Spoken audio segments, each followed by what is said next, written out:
I mean, Michael, who's your amazing partner, who's been with you for 25 years, despite all the shit you put him through. And, you know... Michael's getting fan letters, by the way. Oh, that's great. So, you really need, like, your own website. Because the book, I mean, it's like, I couldn't do any of that stuff. My husband would be like, gone, you know? It's like, no, seriously. But there is this level of forgiveness that you guys have in your relationship that is so,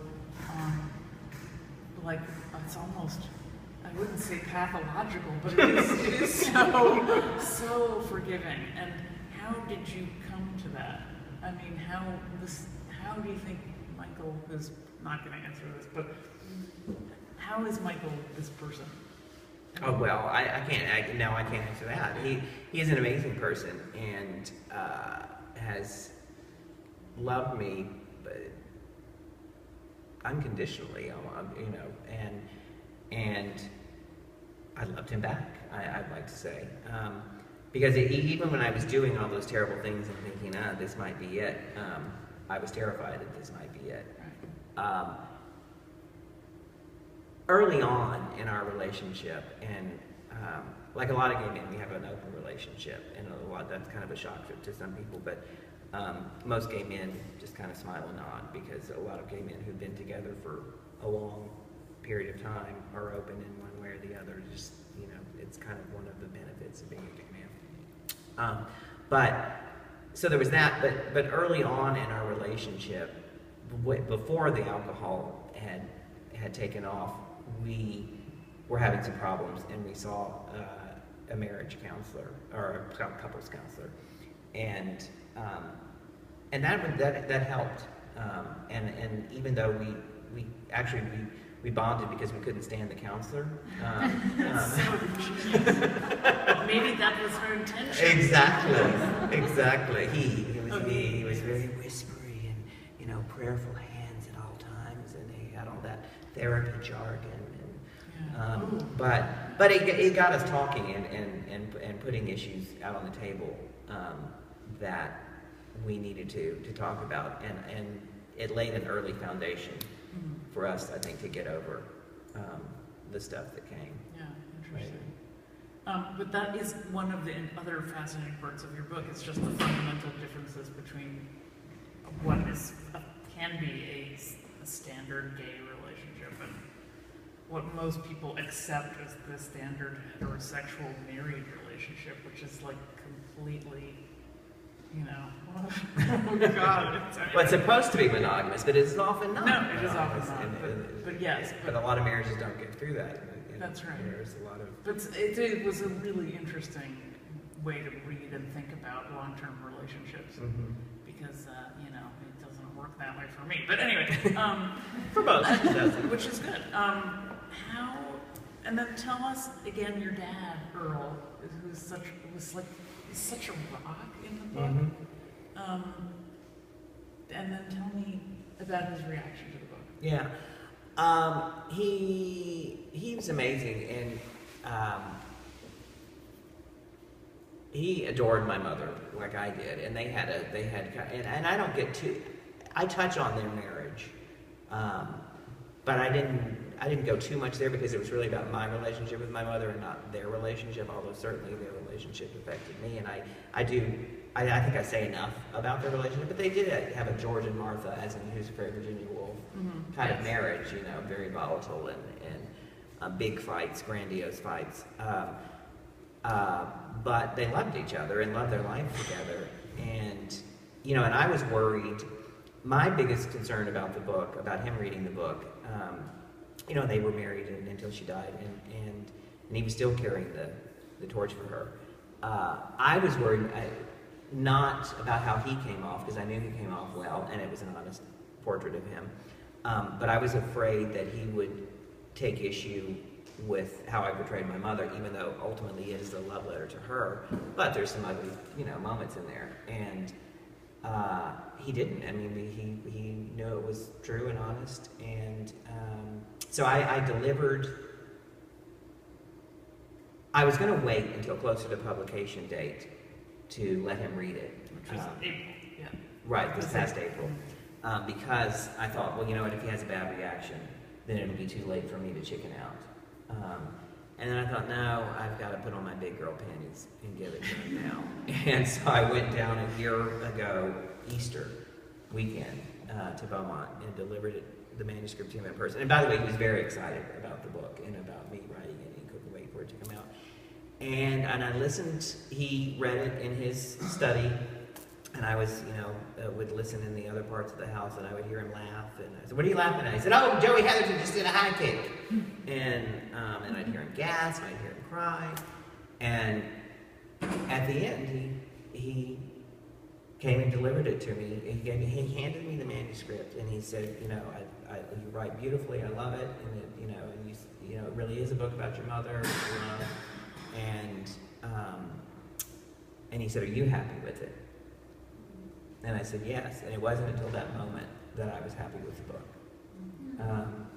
And he had one exception. He said, "Now that chapter 13, which is the dwarf chapter," he said, "I don't think incredible chapter." He said, "I don't think you need that in there." He said, "That's just a sleazy story." And I thought about it, maybe not. And I went back to my editor, who's fantastic, Charlie Spicer at St. Martin's, you probably know him.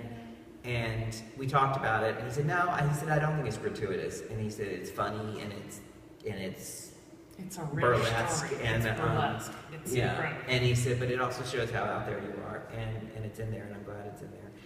And then my father died. Not right after reading the book. He died this past December 31st, which I'm just crushed that he didn't get to see the publication. But I'm so glad that I didn't wait to let him read it, because he wouldn't have read it. He had a heart attack. Cardiac arrest. Yeah. Mm-hmm. So, I think your parents would have been amazingly proud. What about your brothers, your half-brothers? Jeffrey, my brother, and my brothers, they're kind of peripheral. I really don't go into their relationship so much with my mother or them too much, because it's really not. Right. It wasn't germane to the story I was telling, and it's also not for me to tell their story about their relationship with Mama Jean. But I was a little bit worried that Jeffrey would be, afraid that I was, hijacking the Mama story, and he loved it, and he was totally gave his blessing and was captivated by it. My other brother, Ronnie, who's kind of a Forrest Gump, Boo Radley type, I don't know if he's read parts of it, and he read the stuff that he read his sections in there. He said, "Damn, yeah, I like that. I thought, you described me as racing motorbikes and wearing a cowboy hat with a Yamaha band. Anyone who reads that book is going to know who you're talking about." Yeah. So, it's really good. Yeah. Wow, that's amazing. Yeah, so, Well, it's such an incredible book, Jamie. I mean, it's mind-blowing, and when I got it in January or February, I guess, I read it in one sitting, and then I just have been picking through it again, and it's so vivid and eye-opening, and it's just fantastic. So I'm congratulations on an amazing book.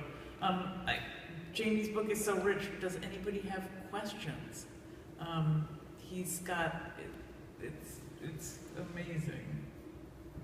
Alcohol, drugs, sex, mother issues. I don't really want to give away any of the great sort of lurid, if you don't mind, attached stories, because you have to read it for yourself.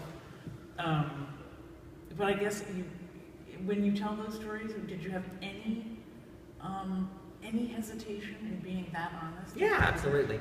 I did go for total honesty and warts and all, in some cases, quite literally. And I did go through hurdles of, do I really want to reveal this much? Do I want to, there was no question I was going to reveal my alcoholism. I had to, but then do I want to tell all these stories? And then, then do I really want to write about my mother? in such detail is it a betrayal to her? And you know what, her friends, and she had a lot of great friends who loved her, but knew exactly what, I mean, anyone who's met her knows what she's like. And her friends loved it, you know. They were, that's Jean. Oh my God, I can hear her. I can hear her. I think anyone who's heard her can hear her. So I went through you know, hurdles of revelation.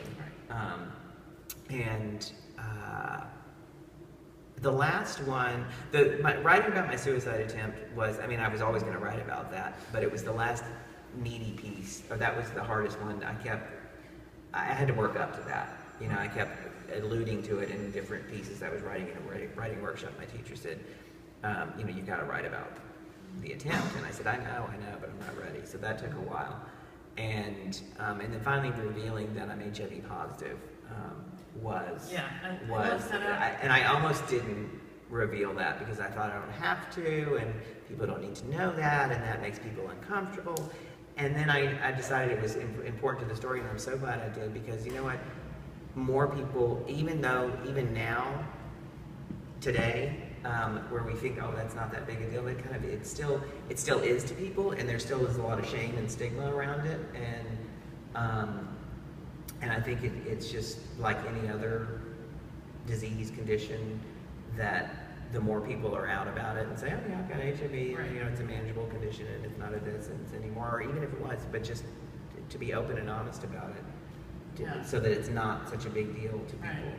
I was relieved to read about that and understand that it is, I mean, it's, you know, I guess I came of age, you know, in the 80s when AIDS was such a terrifying death sentence, and now HIV is not, and that was kind of a relief. Although I was really, as I told you before we came over here, I was like, God, I was so surprised. You said you had HIV in the book, and like, I didn't know. And he's like, you said I didn't tell anybody. I was like, oh, got it. Okay, I get it. But that was really, that really. And you know, I have to say, I mean, I wrote this book. I did not write it, even though it's about these serious issues of alcoholism, HIV, and mother love, and dementia, and all this. And I didn't write it to help other people. I mean, I wrote it because it's a great story. I'm a writer, and it was a great story to write. But I'm glad it's helping other people, and it has. I mean, I've gotten lots of letters. There was one woman who I friended through social media, and we were in contact with each other for several months. And then she, like, I could hear her bursting. I mean, it was a message, Facebook message, but it felt like she was just bursting it out. She said, I think I got a problem with my drinking, And then, you know, and I took her to it. She lives in New York, and I took her to a meeting. Oh, that's great. And do you still go to meetings? I do. Yeah, absolutely. How often? Several times a week. I try, although not as much now because I haven't had a lot of time. I've just been, but yeah. I used to be like every day for years. Oh, fascinating. Well, thank you so much for sharing your story with us. Thank you for having me. It's incredible. And thanks all of you for coming. If nobody has questions. Let's see, any question? Sure. Yes. I have one time question. So, in thinking of your life journey, I'm just so curious, do you embrace charities, support charities, running a charity? I'm so curious what. Do I embrace what? Charity. Do you do charity work? Is there something that is pulling your heartstrings that you spend time on? I am involved with the American Foundation for Suicide Prevention. I just started getting involved. In fact, I just had lunch with someone from there. I mean, I've already done stuff with them. Haven't had a lot of time to dig deep, but just yesterday I was having lunch with someone about doing more work with them and through setting up support groups and doing some speaking for them and writing. So that's one group. Lewy body dementia, I would like to do more with. I have done some with the local chapter there.